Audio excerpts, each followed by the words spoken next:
Hello everyone welcome to Nimisha smart cooking. ഇന്ന് ഞാൻ വന്നിരിക്കുക ബ്രെഡ് പക്കോടയുടെ വീഡിയോ ആയിട്ടാണ് വന്നിരിക്കുന്നത്. നിങ്ങൾ ഒത്തിരി ബ്രെഡ് പക്കോടയൊക്കെ കഴിച്ചിട്ടുണ്ടായിരിക്കും, പക്ഷേ ഇതുപോലെ ഒന്ന് ട്രൈ ചെയ്ത് നോക്കണേ. നല്ല അടിപൊളിയാണ്. തീർച്ചയായിട്ടും നിങ്ങൾക്ക് എല്ലാവർക്കും ഇഷ്ടപ്പെടുകയും ചെയ്യും. അപ്പോൾ നമുക്ക് വീഡിയോയിലേക്ക് പോയാലോ. ഏറ്റവും ആദ്യം ഒരു കടായി അടുപ്പത്ത് വെക്കുക. അത് നമുക്ക് എണ്ണ ഒഴിച്ചു കൊടുക്കണം. 2 ടേബിൾ സ്പൂൺ നിറച്ച് എണ്ണ ഒഴിച്ചു കൊടുത്തിട്ടുണ്ട്. എണ്ണ നന്നായി ചൂടായി കഴിയുമ്പോൾ ചെറിയ ജീരകം ഇട്ട് കൊടുക്കാം. ജീരകം പൊട്ടി കഴിയുമ്പം 5-6 അല്ലി വെളുത്തുള്ളി, ഒരു കഷ്ണം ഇഞ്ചിയും കൂടെ ഞാൻ ചതച്ച് ക്രഷ് ചെയ്തെടുത്തിട്ടുണ്ട്. അതും കൂടെ നമുക്ക് അതിനകത്ത് ആഡ് ചെയ്ത് കൊടുക്കാം. നന്നായിട്ടൊന്ന് സോത്തേ ചെയ്ത് കൊടുക്കാം. അതിനുശേഷം 5-6 പച്ചമുളകും പിന്നെ ഒരു സവാളയും പൊടിയായി അരിഞ്ഞ് അതും കൂടെ നമുക്ക് അതിനകത്തോട്ട് ആഡ് ചെയ്ത് കൊടുക്കാം. നന്നായിട്ടൊന്ന് സോത്തേ ചെയ്ത് കൊടുക്കാം. 1 ടീസ്പൂൺ നമുക്ക് ഉപ്പും ഇട്ട് കൊടുക്കാം. സവാളയൊക്കെ പെട്ടെന്നൊക്കെ ഒന്ന് വഴണ്ട് കിട്ടാനായിട്ടാണ് നമ്മളിങ്ങനെ ചെയ്യുന്നത്. പിന്നെ ടേസ്റ്റിനനുസരിച്ച് വേണം ഉപ്പിട്ട് കൊടുക്കാനായിട്ട്. സൂക്ഷിച്ച് വേണേ. ഇപ്പോൾ ഇച്ചിരി കുറച്ച് ഉപ്പിട്ട് കൊടുത്താലും കുഴപ്പമൊന്നുമില്ല. പിന്നെയും മുന്നോട്ട് നമ്മൾ ഓരോ കാര്യത്തിൽ ഉപ്പിട്ട് കൊടുത്തോണ്ടെങ്കിൽ പാകമായി വരും കേട്ടോ. അത് ഇനി നമുക്ക് അതിനകത്ത് ഒരു 1/2 ടീസ്പൂൺ മഞ്ഞൾപ്പൊടി ഇട്ട് കൊടുക്കാം. എരിവുള്ള മുളക് വേണേ ഇട്ട് കൊടുക്കാൻ. നമുക്ക് മുളക് പൊടിയൊന്നും ആഡ് ചെയ്യുന്നില്ല. അപ്പോൾ ഈ പച്ചമുളകിൻ്റെ എരിവ് കൊണ്ടേ നമുക്ക് എരിവ് കിട്ടത്തേ ഉള്ളൂ കേട്ടോ. ഇനി ഒരു 5-6 ഉരുളക്കിഴങ്ങ് പുഴുങ്ങി മാഷ് ചെയ്ത് വെച്ചിട്ടുണ്ടായിരുന്നു. അതുകൊണ്ട് നമുക്ക് അത് അതിനകത്തോട്ട് ആഡ് ചെയ്ത് കൊടുക്കാം. നന്നായിട്ടൊന്ന് മിക്സാക്കി കൊടുക്കാം. നന്നായിട്ടൊന്ന് വഴണ്ട് എണ്ണയൊക്കെ തെളിഞ്ഞ് വരുന്നുണ്ടെന്ന് തോന്നുന്ന വരെ നമുക്ക് നന്നായിട്ട് മിക്സാക്കി കൊടുത്തുകൊണ്ടിരിക്കണം. അതിന് ശേഷം നമുക്കാണെങ്കിൽ മല്ലിയില അരിഞ്ഞത് ഇതുപോലെ ഇട്ട് കൊടുക്കാം. നന്നായിട്ടൊന്ന് മിക്സാക്കി കൊടുക്കാം. ഇനി നമുക്ക് വേറൊരു പാത്രത്തിലോട്ട് മാറ്റി കൊടുക്കാം. പെട്ടെന്നൊന്ന് തണുത്ത് കിട്ടാനായിട്ട് നമ്മൾ ചെയ്യുന്നത്. പെട്ടെന്ന് തണുത്ത് കിട്ടിയാൽ നമുക്ക് സ്റ്റഫിങ്ങിനായിട്ട് ഇത് യൂസ് ചെയ്യാനേ പറ്റത്തേ ഉള്ളൂ. അപ്പോൾ നമുക്കിത് നന്നായിട്ട് മിക്സാക്കി എടുക്കാം.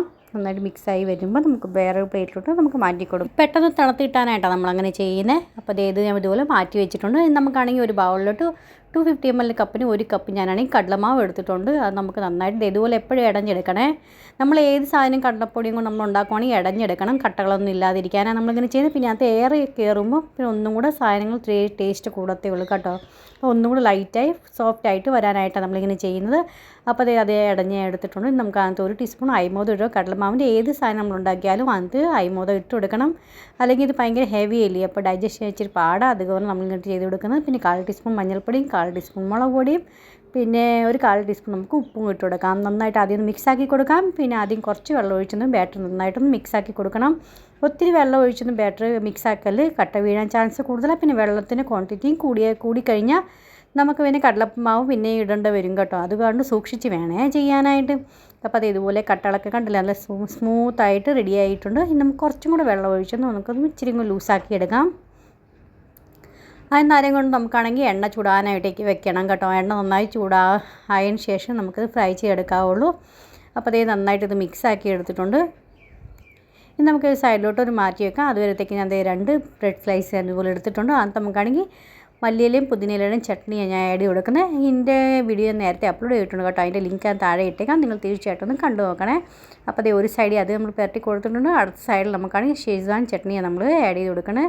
നല്ലൊരു ഡിഫറെൻറ്റ് ടേസ്റ്റ് ആയിരിക്കും കേട്ടോ. നിങ്ങൾ ഇതേവരെ കഴിച്ച് കാണത്തില്ലായിരിക്കും. ഇതുപോലെ നിങ്ങൾ തീർച്ചയായിട്ടും ട്രൈ ചെയ്യണമെങ്കിൽ നിങ്ങൾക്ക് എല്ലാവർക്കും ഇഷ്ടപ്പെടും കേട്ടോ. അത്രയ്ക്ക് നല്ലതായിരിക്കും. പിന്നെ നമുക്ക് നമ്മൾ സ്റ്റഫിങ് നമ്മൾ റെഡിയാക്കി വെച്ചിരിക്കുന്നത് നന്നായിട്ട് നിറച്ച് കൊടുക്കണേ. ഫുള്ളായിട്ട് എല്ലാ സൈഡിലും ഒരുപോലെ നന്നായിട്ട് നിറച്ച് കൊടുക്കണം. എന്നാലേ നമ്മൾ ഓരോ ബൈറ്റിലും നല്ല അടിപൊളി ടേസ്റ്റ് നമുക്ക് ഫില്ലിങ്ങിൻ്റെ കിട്ടുന്നത്. അപ്പോൾ അത് നന്നായിട്ട് ചെയ്തിട്ടുണ്ട്. ഇനി നമുക്ക് അതിൻ്റെ മുകളിലാണെങ്കിൽ ഒരു ചീസ് സ്ലൈസ് ഞാൻ ഇതുപോലെ വെച്ച് കൊടുക്കാം. ഇനി നമുക്കാണെങ്കിൽ ഷെസ്വാൻ ചട്നി വെച്ചൊക്കെ നമ്മൾ സ്ലൈസ് ഇല്ലേ, അത് നമുക്ക് ഇപ്പുറത്തോട്ട് വെച്ചിട്ട് പാക്ക് ചെയ്ത് കൊടുക്കുക. ഇനി നമുക്കാണെങ്കിൽ ഇടയ്ക്കൊന്ന് മുറിച്ച് കൊടുക്കാം. ഇതുപോലെ ഒന്ന് മുറിച്ച് കൊടുക്കാം. ഇനി നമുക്കാണെങ്കിൽ എണ്ണയിലിട്ട് ഫ്രൈ ചെയ്ത് എടുക്കാം. അപ്പോൾ അതേ അകത്ത് ഞാൻ കാണിച്ചു തരാം കേട്ടോ. നല്ല അടിപൊളിയാണ് കാണാനായിട്ട്. സ്റ്റഫിങ് തന്നെ കണ്ടാൽ തന്നെ നമുക്ക് കാണാൻ പറ്റും എത്ര അടിപൊളിയായിട്ടാണ് വന്നിരിക്കുന്നത്. അപ്പോൾ അതേ ബാറ്ററിനകത്ത് നമുക്കാണെങ്കിൽ ഒരു 1/4 ടീസ്പൂൺ നമുക്ക് ബേക്കിംഗ് സോഡ ഇട്ട് കൊടുക്കാം. 1 ടേബിൾ സ്പൂൺ അതിൻ്റെ മേളിൽ വെള്ളം കൂടെ ഒഴിച്ച് കൊടുക്കാം. നന്നായിട്ട് ഒരു ഡയറക്ഷനിൽ തന്നെ നമുക്ക് മിക്സാക്കി കൊടുക്കണം. തിരിച്ചും മറിച്ചൊന്നും മിക്സാക്കാൻ പാടില്ല. എന്നാൽ നല്ല ഫ്ലഫി ആയിട്ട് കണ്ടില്ലേ വരുന്നത്. ഇച്ചിരിക്കും കളർ ലൈറ്റായി വന്നിട്ടുണ്ട്. നമ്മൾ എണ്ണ ചൂടാക്കാനേ വെച്ചില്ലായിരുന്നു. അതിനകത്തുനിന്ന് 1 ടേബിൾ സ്പൂൺ എണ്ണ നമുക്ക് ചൂടോടെ ഒഴിച്ചു കൊടുക്കാം. ഇതുപോലെയാണെങ്കിൽ എണ്ണ ഒഴിച്ച് കൊടുക്കുന്നത് നല്ല ക്രിസ്പി ആയിട്ട് വരാനും പിന്നെ നല്ല സ്പഞ്ചി ആയിട്ട് കിട്ടാനായിട്ട് നമ്മളിങ്ങനെ ചെയ്യുന്നത് കേട്ടോ. അതുകൊണ്ട് ചൂട് എണ്ണ എടുത്ത് ഒഴിച്ച് കൊടുക്കണേ.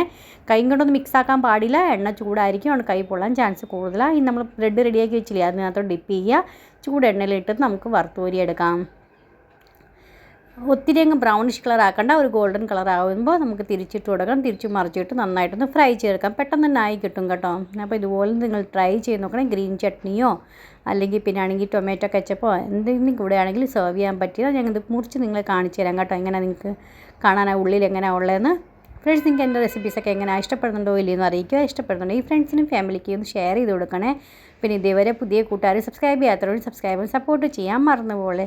അപ്പം ഇന്നത്തെ വീഡിയോ നിങ്ങൾക്ക് എല്ലാവർക്കും ഇഷ്ടമാണെന്ന് വിചാരിക്കുന്നു. യൂസ്ഫുൾ ആയിരുന്നെങ്കിൽ നല്ലൊരു അടിപൊളി വീഡിയോ ആയിട്ട് വീണ്ടും കാണാം. Bye friends.